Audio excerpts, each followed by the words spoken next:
Welcome to Spindle and Spoon Homestead, your place for simple living and hand spinning. Today I'm going to show you wet felting. It's another fiber art that you can do with wool.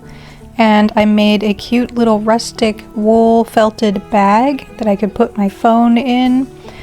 And I did this by wet felting, so I'm going to show you how to do that.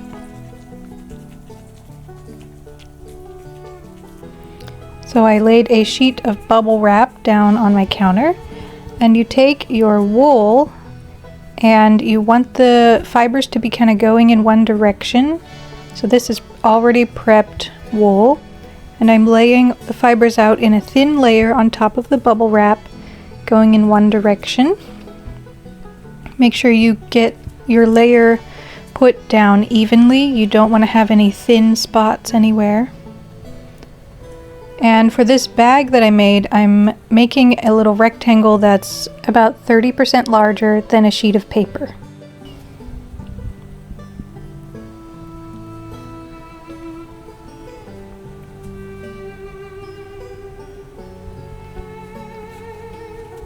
Then you're going to sprinkle a little bit of hot water over it, some dish soap, and a plastic shopping bag.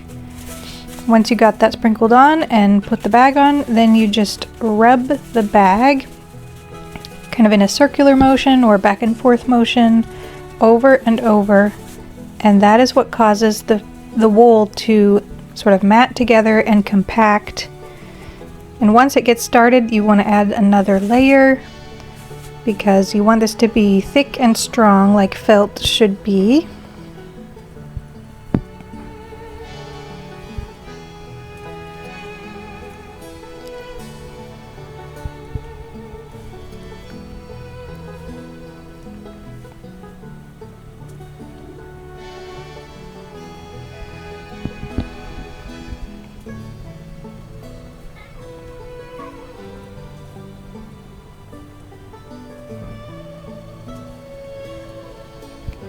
Now I'm laying another layer of wool on top of the previous layer, going in a perpendicular direction. So the fibers are going perpendicular to the layer underneath. This will help make a really strong felt.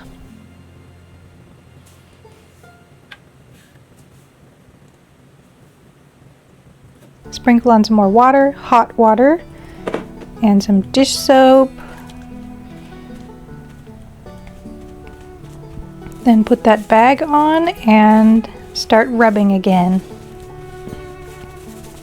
You want to use gentle pressure, enough pressure so that the fibers can get compacted together, but not so much that you are pushing the wool around the table and it's getting thin spots in it. Once your wool is nice and flat and smooth, you can take off the bag if you would like to, and continue rubbing just with your hands.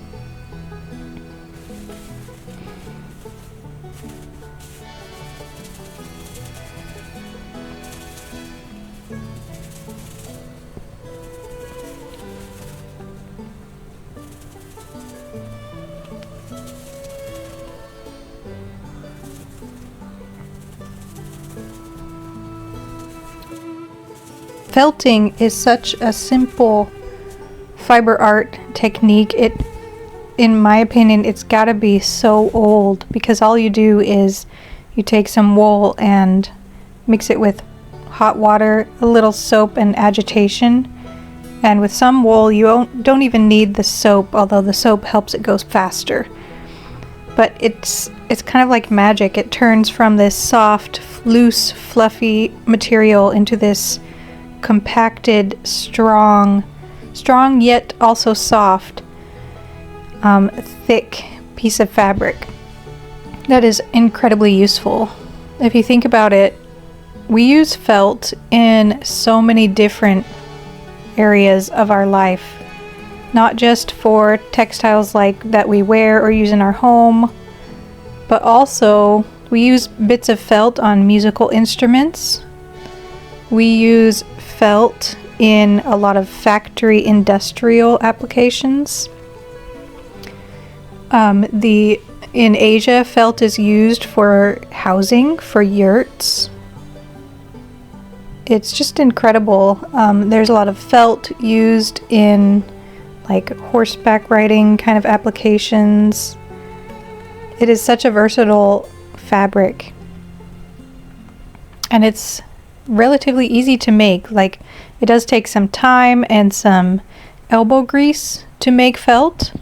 And it does take technical skill, but not the same type as, say, weaving that requires a lot of math and like planning. Okay, so felt does take math and planning. I'm not sure what I'm trying to say. I guess maybe it's the equipment. The level of equipment that is needed to make felt is so small compared to weaving or spinning.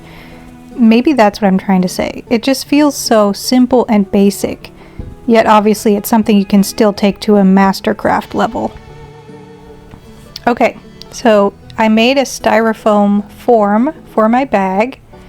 I wrapped it in packing tape to keep it waterproof. Now I'm wrapping my rectangle over the form to create the bag shape that has a flap at the top. And notice my edges are thin and kind of wispy. I guess I decided it needed a little bit more work before using the form.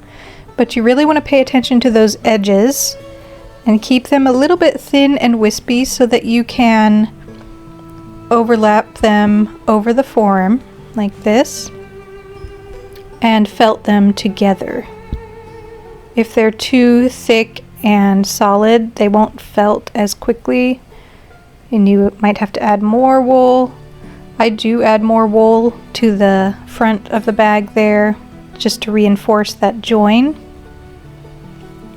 You can always add a little bit more wool. You just need to keep it thin and add little bits at a time with soap and water and pressure from your hands.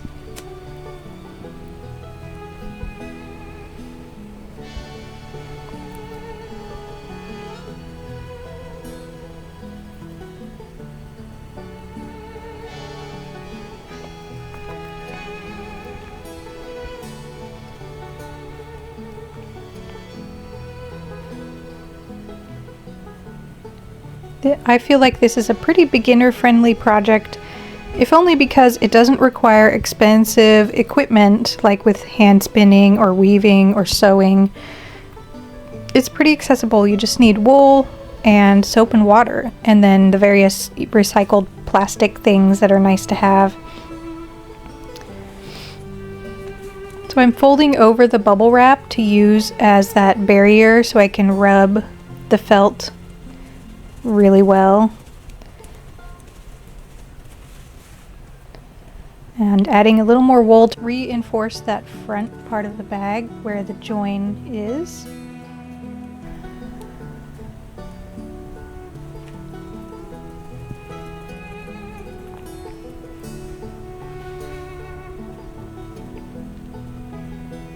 I decided to tear open the flap a little bit. If it hasn't felted too much, you can tear things and kind of resituate them if you need to.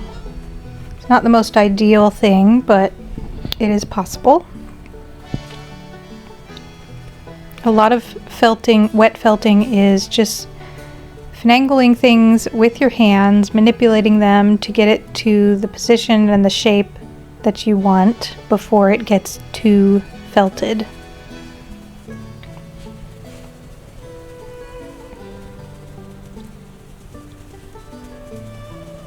For this project, I used Louisiana grown Romney wool. I really like using it for this project. Romney is just good for so many things. It's not super duper soft, but it is fairly soft and smooth, which makes it feel pretty good as clothing. But you can also use it for more rustic things that aren't clothing, such as bags like this. And it's really sturdy.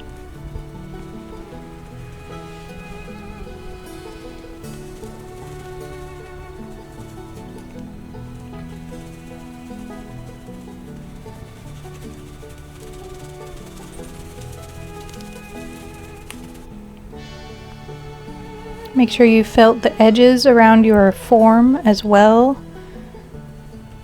Make them nice and strong.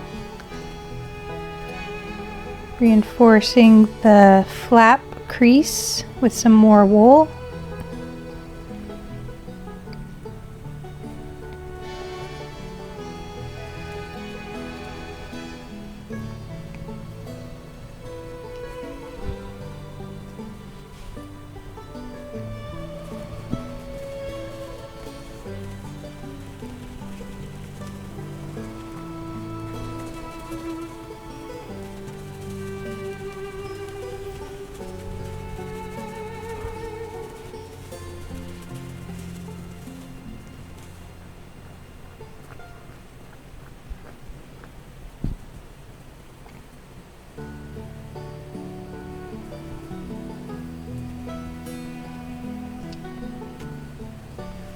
Again, I think this is a really good beginner project.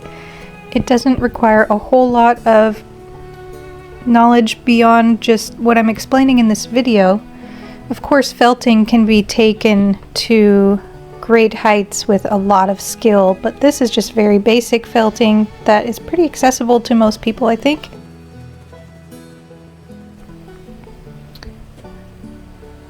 But if you feel like this is looking a little too intense for you, you could just felt a rectangle, like a piece of felt fabric that you could then use for anything you would use felt for. Like you can cut out shapes and sew them together, or you could needle felt on top of that rectangular background if you're into needle felting. Felt's really versatile, like I said earlier. So if the bag project is looking like more than you want to take on for your first project, just try making a rectangle.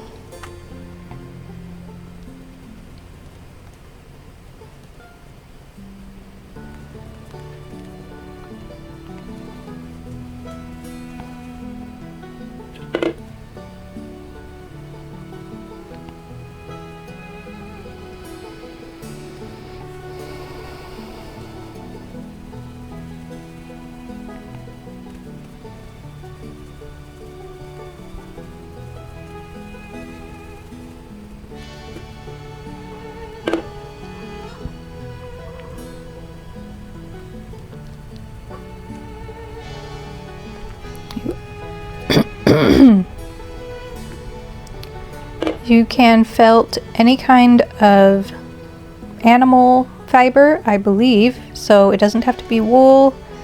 You can felt Angora, I've done that many times. You can felt with silk and mohair and camel, any kind of animal fiber. Some fibers will felt a lot more easily than others though, and wool is one of those that felts really easily. You can also mix your fibers together.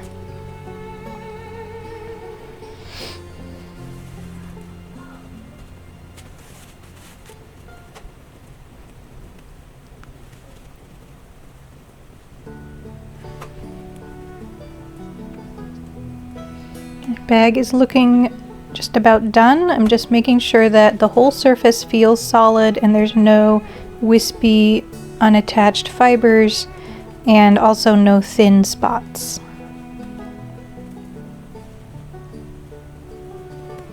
Also making sure I like the shape of the flap, kind of hand manipulating that, because the flap is going to be the thing that people see.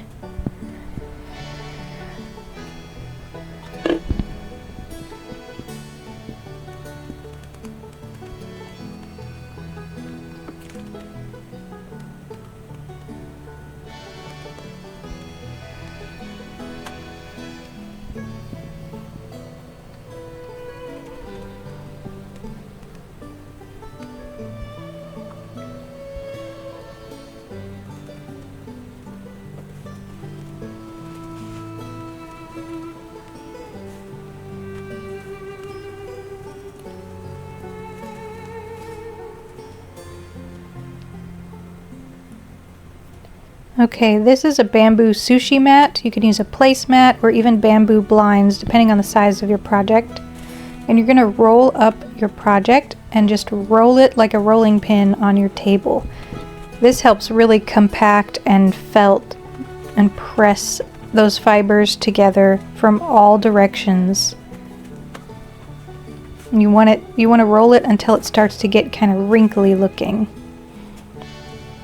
You can also use a thick dowel, rolling pin, or a pool noodle for this step. But I like the bamboo mat because it lets some of that excess water squeeze out at the same time.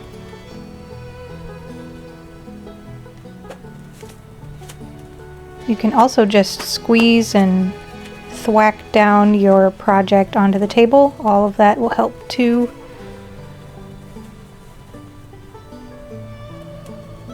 Now I'm reshaping it.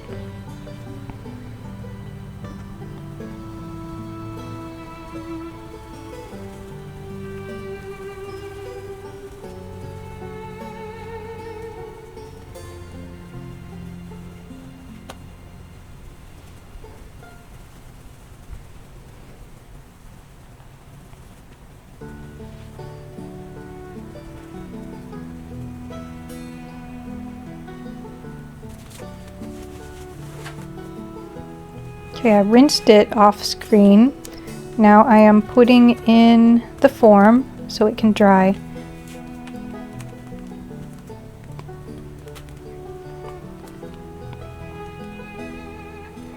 And it's going to take, I think it took a full day to dry. It'll just depend on the warmth and humidity level of your home. Now I'm making the strap, and I decided to make a 3/4 inch leather strap. Very simple, no sewing involved.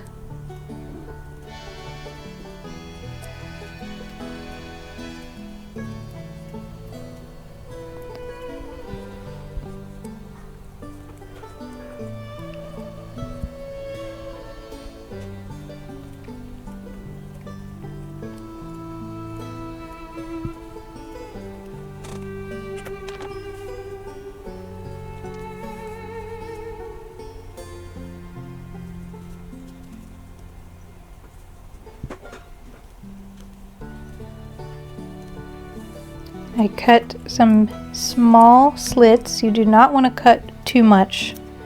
They're about 1 inch down from the top edge of the bag, and I think they were probably about 1/4 inch wide or slightly larger, just large enough to be able to thread through my leather strap. Threaded it in from inside to the outside, and then tied it in a simple knot, so you have a cute little knot as part of the design on the outside. And then I did the same for the other side.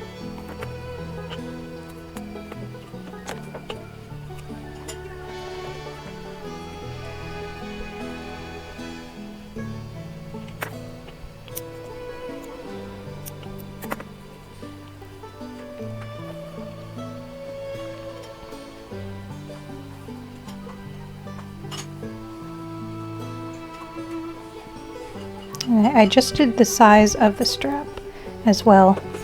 Alright, my strap is done. It's very simple, no sewing, just some leather and knots. You could also use some thin rope, like maybe clothesline rope or whatever you have that you think looks good.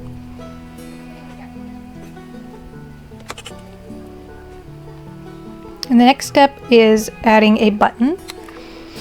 I decided I wanted to use a wooden button from this piece of driftwood. So I put it in a vice grip so that I could drill holes in it.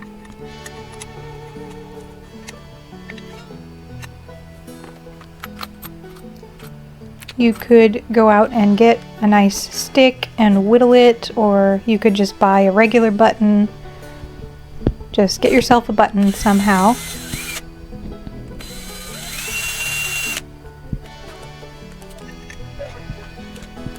I discovered during this process that this wood is really soft, and it was marking up the driftwood.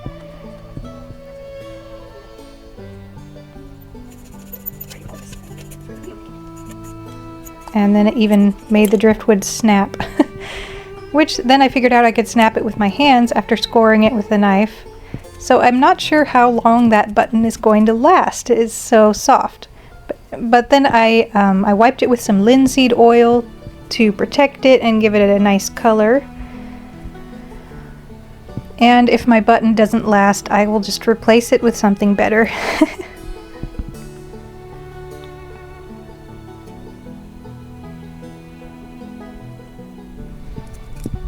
And you're going to sew your button onto the bag portion, not the flap.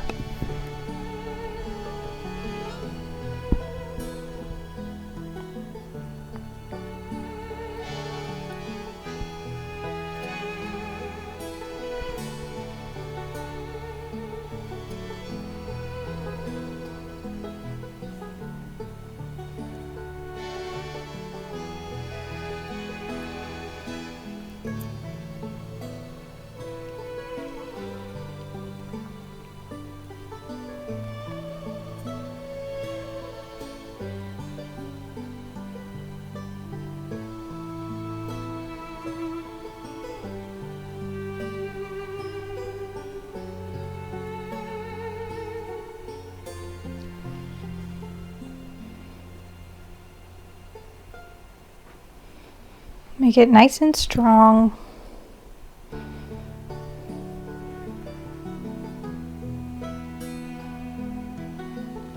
Wrap your thread around the base to create a shaft and tie it in a knot.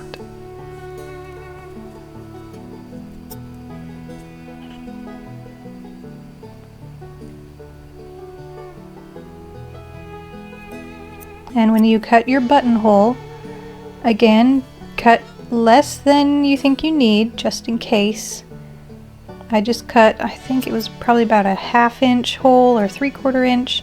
You just need to be able to put the side of your stick button through and enough to get the whole thing through, obviously. Then I went out to take pictures and we had a sudden rainstorm. It was still sunny and very hot. It felt like a rainforest, and the lens kept fogging up from the humidity. I thought that was crazy, so I included it in the video just a little bit.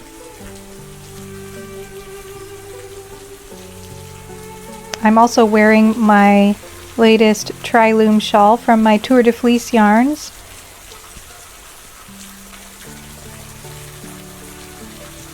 I'm really happy with how that turned out.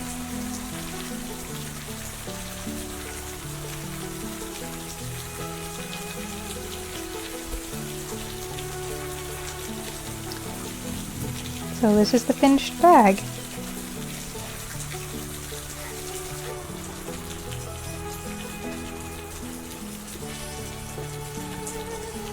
I wanted a bag that looked rustic, that I can put my phone in and it'll go with some of my more rustic type, you know, peasanty or bohemian outfits that I can use at festivals to, you know, collect the credit cards for when people buy from me, and it'll match my outfits if I don't have a good pocket.